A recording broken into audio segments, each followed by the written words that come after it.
நான் ஏன் பிறந்தேன்? எம்ஜிஆர் சுயசரிதை பகுதி 16. இதற்கு முந்தைய பகுதிகளை RS ராஜா டாக்கீஸ் என்ற இந்த சேனலின் பிளேலிஸ்டில் நான் ஏன் பிறந்தேன் என்ற தலைப்பின் கீழ் காணலாம். தொடர்ச்சி. நான் பங்குதாரராக இருந்த மேகலா பிக்சர்ஸ் சார்பில் தயாரிக்கப்பட்ட நாம் என்ற படத்தில் ஒரு நாள் நடித்துவிட்டு வீடு திரும்பி வந்தேன். வீட்டு வாசலில் உட்கார்ந்திருந்த எல்லோரும் என்னை கண்டதும் எழுந்து விட்டார்கள். ஆனால் ஒருவர் மட்டும் பிரம்பு சாய்மான நாற்காலியில் உட்கார்ந்தபடியே இருந்தார்.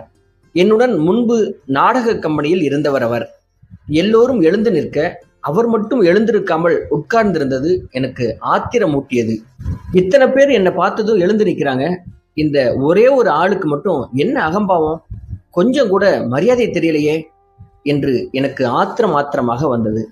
அந்த வேகத்தில் உள்ளே வந்து பையனிடம், எவனவனோ வந்தான்னா சேர் போட்டு உட்கார சொல்றதா, மரியாதையும் இல்லை